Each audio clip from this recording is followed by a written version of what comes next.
Okay, so this is a Digital Music Trends Midem edition. So we're Midem 2013, and this is the first interview actually of the whole of Midem. So I've got Kevin Wortis here, who is the partner and director of the label services company Girlie Action. So hi, Kevin, and thanks for joining me on the show today. How's it going? Thanks for having me. Doing well. It's great. Well, thanks so much for jumping off the plane and coming here straight away. But it's always nicer to do things on a Friday when the action hasn't started yet, really. Yep, this is a good start. Absolutely. So let's talk about your background first. You've got 20 years plus in the industry, and you've worked in a lot of different scenarios of the music industry, so you have a fairly wide range of skills in that department. How did that inform where you are now? It's a pretty long but very organic growth in terms of arriving at label services today. I started 20 years ago in San Francisco with a partner as a booking agency. Yeah. And we were booking a lot of, alternative and more sort of heavy, noisier bands in the 90s. Bands like Neurosis and Swans or 7 Year Bitch, Steel Pole Bathtub.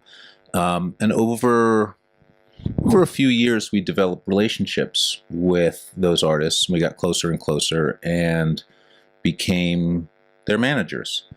And that was a pretty natural trajectory, just getting close to people and them trusting us and us having such an important aspect of their livelihood in our hands, touring. So then we became managers to some of these acts, in particular Swans and Neurosis. And both of those acts decided that they wanted more control of their catalog and they wanted to get closer to the dollar. And by that I mean they wanted to get control back of their masters, or they were getting control of their masters. And lo and behold, as a management company, we became a label. We were self-releasing. We got distribution deals and started putting out their records, and that was very successful. Absolutely. So successful that they started putting out other people's bands. And so as a booking agency and a management company, lo and behold, we were effectively a small, very small record company. One of my clients, a producer by the name Dave Sardi, and a band called Bark Market, set up a joint venture with Play It Again Sam, based out of Brussels. And they formed a record company called See Through Broadcasting. Yeah. And I left my old firm and ran that. And that parlayed into becoming the managing director of PS for North America. Right. PS started to slow down as far as putting out releases in the States and licensing things out. So what we did is folded them into from being my employer into being a client, and I formed a company in 2004 called World's Fair, which was it was a management company. But at that time, we called it Artist Management, and we handled Devendra Banhart and LP and Flaming Lips and a few other acts. And we managed labels. This was before anyone talked about it as label services. Yeah. So we were managing, let me see, Wichita, Bella Union, Rough Trade for a brief moment, Daptone Records, Definitive Jux, a number of record companies. And we also, at that point, realized after Radiohead dropped their Pay What You Will release, that we should be focusing on artists putting out their own records, self-release, and that was the first iteration of so-called label services for artists. For a variety of reasons, most of which because World's Fair started behaving not as a service company but as a label, we went out of business. And I did a brief stint with another label services company, which was based on the World's Fair model called Rocksteady, and eventually moved my clients, including Play It Again Sam and some of the other acts that I was working on, Uncle, for instance, and joined as a partner, the firm that I'm at now, called Girlie Action. So it was all a very natural arc, and a very organic growth from relationships to management to label functions, to label management, to label services.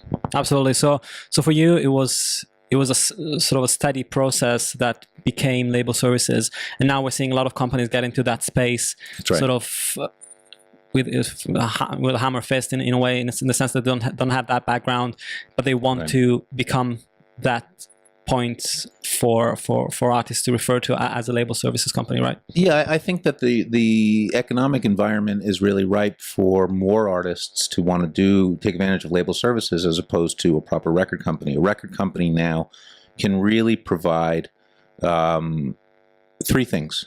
One, branding, which is crucial. If an artist has an opportunity to sign to 4AD, that's really going to take them places that they could not do if they self-released with no curation. And that's what good, proper label branding does. And I think there's a lot of room for that, and can be very successful for artists. The other thing that artists can really take advantage of from labels is them being a bank. Yeah. And the last one is the services that are within a label company. So if you've got artists that do not need the branding, or can't get it, and have the money on their own, if they bet on themselves, they're going to make 5, 6, 7 times the money, have all the control. And this is particularly effective if the artist gets a lot of syncs. Of course, yeah. Yeah, because that's where the real money is. And they're no longer beholden to a label. So we see a lot of people coming off of major label deals and checking in and seeing whether this is something they want to do. And some of them don't want to do it when they see what the price tag is. Yeah, of course. Some of them dive right in and make a lot of money. Right. So yeah, it's kind of, the artists have to take the bet upon themselves at this point, rather than the label having to take the bet upon the artist. Absolutely. Yes. And so talking about label services, there's so much stuff that goes into it in terms of coordinating. We're talking about the fact that some of your staff, of course, delegated to specific functions within the label services division. So how do you decide as a company what you're going to do in-house and what you're going to outsource? Okay. I joined Girlie Action 2 years ago, and they're an 18-year-old PR firm. So the engine that drives Girlie Action and the experience that informs everything what we do is PR and marketing. And we've got 4 teams that really just hammer out press. And in the US, as opposed to, say, the UK, that means print media, dailies, TV, online, all of it. We've also now got a fairly robust management division. And so those things are in place. I came in and brought in really the hub of what we do is project management. And we've grown, and our first step in terms of growth was bringing in digital marketing and social media. And there's a lot of demand for that. And that is really where an artist can either maintain and communicate with fans, or build a fan base. And increasingly, and there's going to be a lot of talk about this at Midem this year, where they can coalesce everything that's happening with PR, everything that's happening with radio, and monetize it vis-a-vis direct-to-fan initiatives, crowdsourcing if that's something that they're comfortable with. Not every artist is. And we can tie it all together, and we can sort of traffic control it, and run it. Without a robust social media platform, none of that could work. Absolutely. And in that, there is a sort of an inherent challenge, because as a label services company, of course, you're working for the artist to give them the best that they can get. At the same time, the artist generally has a very strong creative vision as to how they want to market the release and how they want it to come out. And sometimes those two can clash. So how do you sort out the issues between having an artist being happy with the release and the release actually being commercially successful? That's a good question, and there's pros and cons to that. If an artist is signed to an independent label or a major label and they've gotten in advance, what they've done is they've become partners with whoever that entity is, and that entity, therefore, is going to have some say, legitimately, in what the product is. The problem with that is that in our business, product is art. And fairly inevitably, there's going to be a clash, unless it's a very progressive label, and there are some out there. We work for the artist. We are their staff. They have say. We do not get involved in any way in the creative process.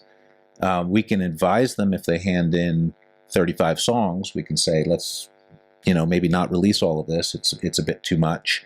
Or we can give them some suggestions on remixers or that kind of thing. But it's very, very gentle. Yeah. And that has its pros and cons. The pro is that the artist really gets to see what it is that they've made in their creation and where their heart took them. They can see that become product. They can see that reach people. The downside is that sometimes it's, the inmates running the asylum. And we've, had to do some funny things in order to acquiesce to our boss. Our boss is the artist. Yeah. That's what our function is. Absolutely.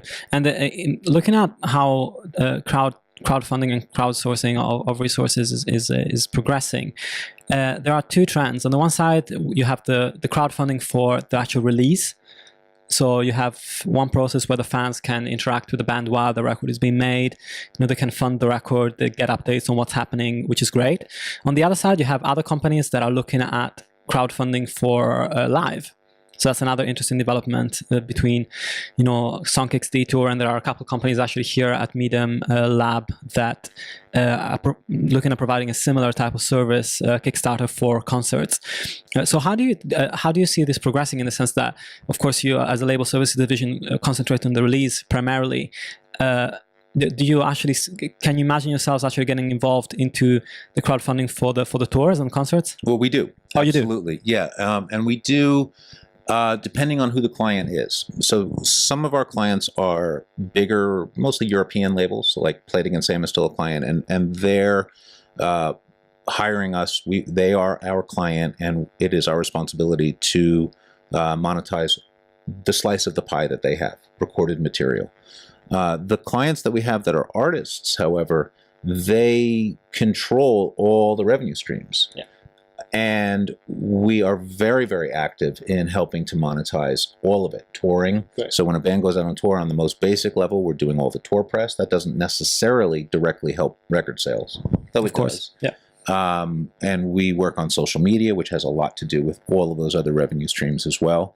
And it's all tied in, and increasingly it is. And the major labels took a stab at this with the advent of 360 deals.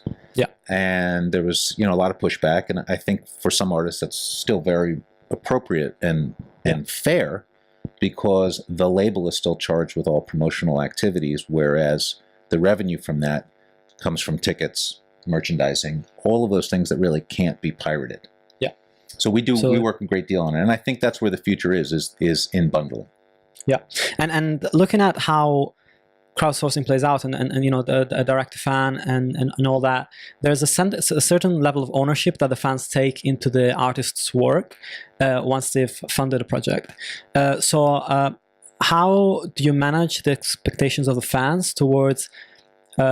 Sometimes we've seen there's some backlashes on certain decisions, or the fans asking questions about how the money is being used exactly, and how do you face those problems in a way that makes it good for everyone? Total transparency. Yeah. To the extent that the artist is comfortable with it, but all the messaging has to be authentic. All of it has to be true. There's no room for bullshitting in this new arena. There's anything that has a whiff of falsehood or pretense is so abundantly obvious now. Yeah. And we really encourage our clients to be not only truthful, but to embrace the fact that their fans love them for that.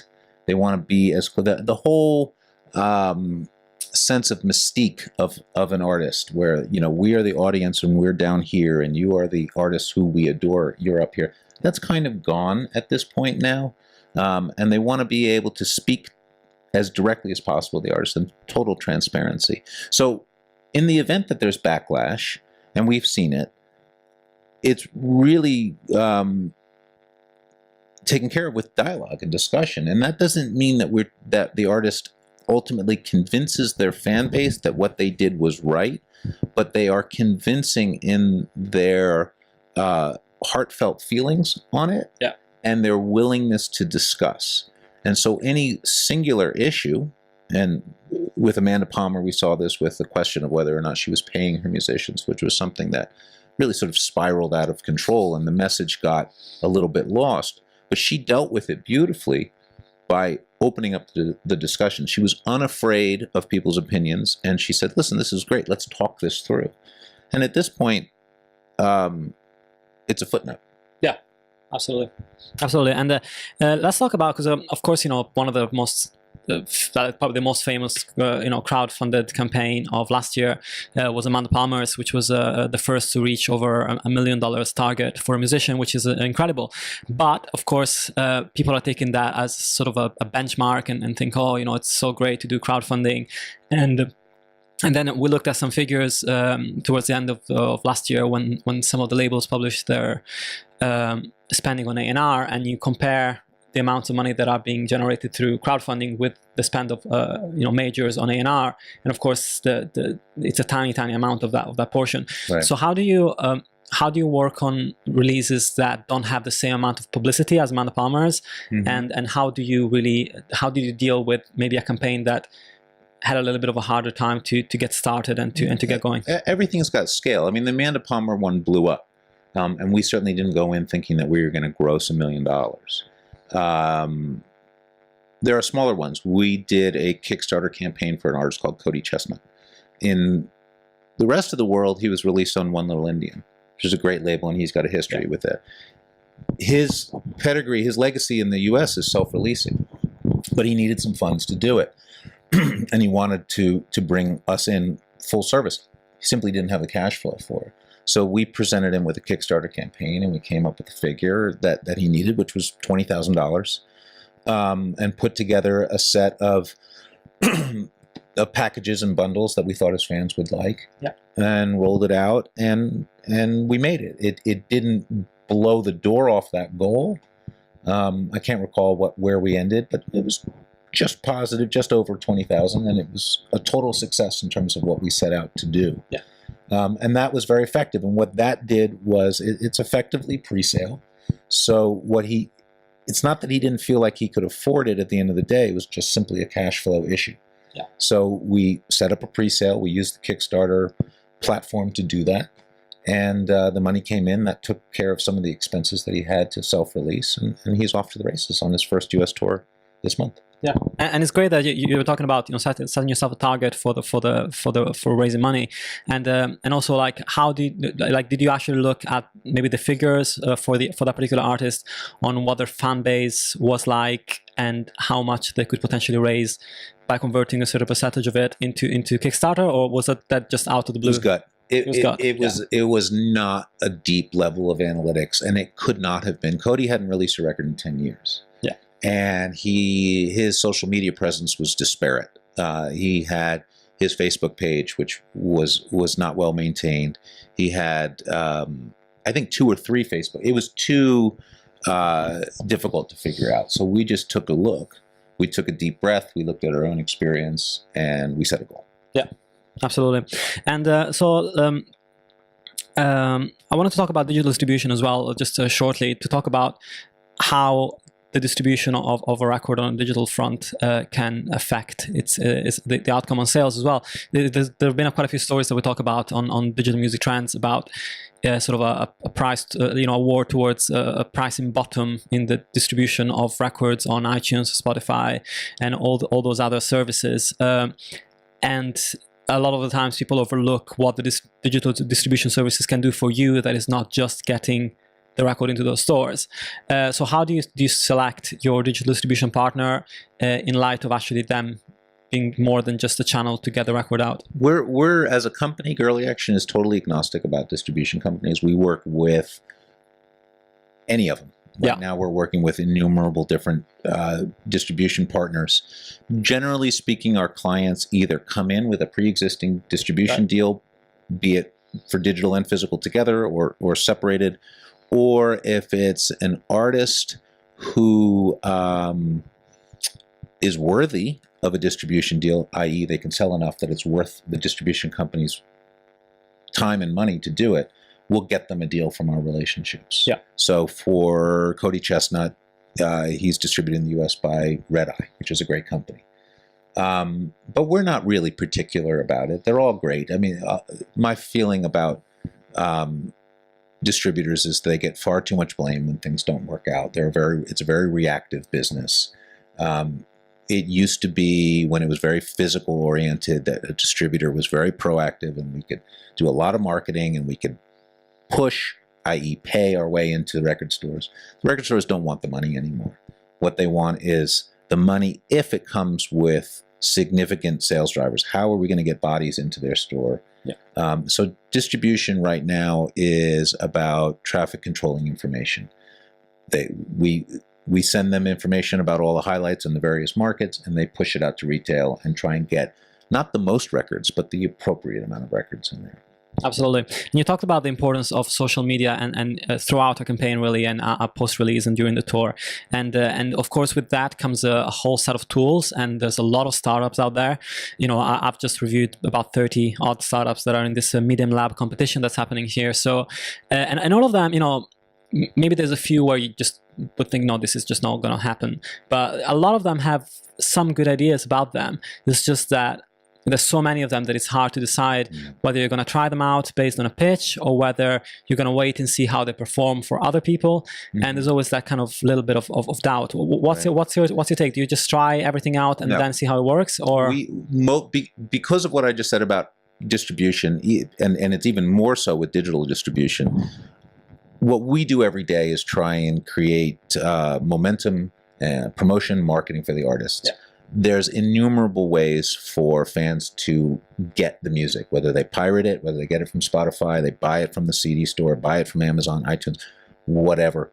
We can't try them all, and it's not worth our time. We try different platforms if they bang on our door and it looks interesting, and if they happen to bang on our door and it looks interesting at an exact time that we're trying to do something, it's really more the work for people like yourself to review all of these and dig a little deeper, and frankly, the ones that are good ideas will survive and they'll come into our orbit, but we don't try and put ourselves on the forefront. Yeah. So we tried to do something creative with the Amanda Palmer project, and we used Chirpify, and that was really interesting.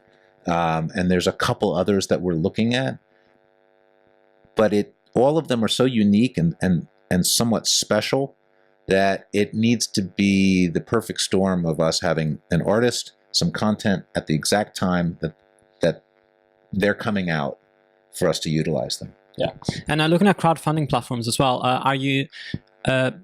Would you say that Kickstarter is probably one of the better ones to go with, or are you agnostic about that as well? We're totally agnostic about it. We had an incredible run with Kickstarter, with Amanda and with Cody, and we're using Pledge as well for another project. And there's a one that may come up that we'll use Pledge for as well. And they're very different in the way that they represent the artist. The most obvious is that Kickstarter is very much, they put the dollar figure forefront. Now, Amanda Palmer, she's all about total transparency. She will talk about, well, frankly, everything and anything in her life. So having that dollar figure was an important part of her culture, her ethos. Yeah. Other artists are uncomfortable with that. And so Kickstarter would not be the place for them. If they don't want to hang their laundry out for everyone to see, we would take it somewhere else. Yeah. Pledge is also solely focused in the music world. So they've got some marketing initiatives that are really interesting and can be very helpful, that Kickstarter might not. So it really depends on the culture and the history, you know. And those are the only two we've used so far.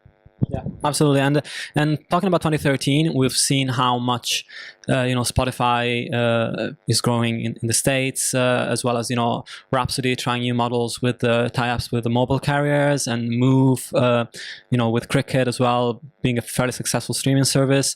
So how do you see, of course, for a lot of independent artists or artists that are doing it themselves, physical is still a pretty important piece of the pie. How do you see 2013 evolving in the direction? Is it still going to be like specialized high-end releases for super fans, and then digital for the majority of the rest? It depends on who the artist is. Where this is, and I don't think 2013 will be significantly different than 2012. Yeah, it's an evolutionary process. It is, and it's slow. And over time in the US, the digital percentage is growing, the physical percentage is going down. Vinyl is still growing, but that's a very specialty market. So we're of course doing digital releases for everybody, and less and less physical. For artists that are starting out, we do not advise that they spend their money on, and again, it is their own money, on physical releases because it's so expensive. It's expensive to manufacture it, and then it's expensive to distribute it, and it's expensive to market it to the stores you've distributed it to. And it's not that there's not a market for it, albeit a shrinking market. It's that the cost-benefit analysis from our side is that if you're going to spend X amount of dollars doing physical distribution, that money would be better spent going on tour again, making another, promotional asset, or not spending it. That's one of the things that I have on my line items that I make suggestions to artists is don't spend that money. Yeah, absolutely. If you can't guarantee a return, then it's always a gamble. Yeah.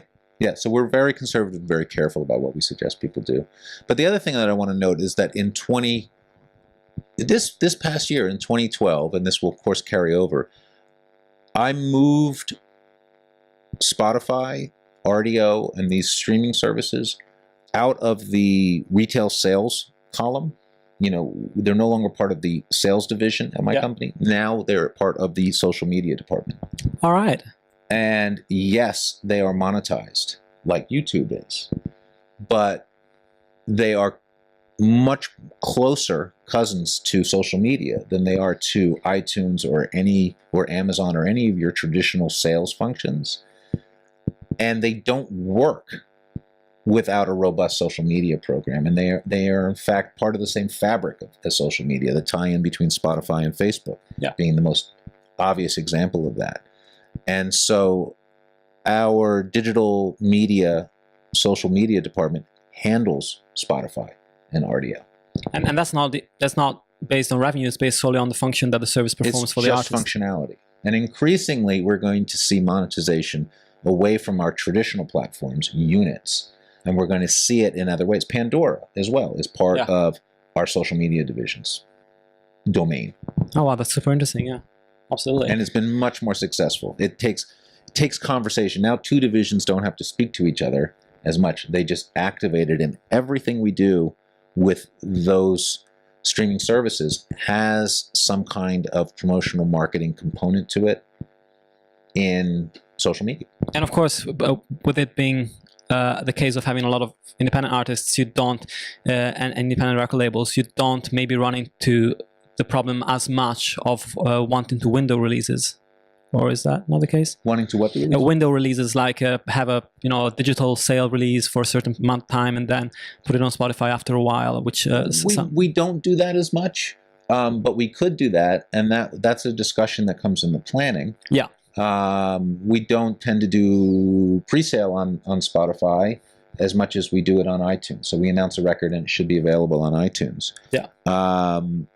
We might come out a little bit early with a EP or something on Spotify. Absolutely. But that's all in the planning. That's less a function of who delivers on that plan, which department. Yeah, and it is not as much a worry about sales cannibalization, but more of a way to strategize the campaign so that it maximizes the outcome. There's a little bit of that, a little bit of trying to maximize the dollar. There is, but we're all aware that what we're doing is really looking back in time, not looking forward in time. Yeah. We're still, on behalf of our clients, particularly labels, doing things that are not very forward thinking. When our label is a client, when our client is a label, we're beholden to an older school way of business, which is all they're doing is making money off the mastered recordings, and we have to deliver in that way. So we'll do things a little bit differently when our client only has control of the masters and no control over the revenue. Well, thanks so much for joining me on the show. It was great having you on. And I would guess check out it's girlieaction.com. It is, yep. Perfect. Check out girlieaction.com, and I'll have much more for you from Midem during the rest of the weekend. Thanks very much.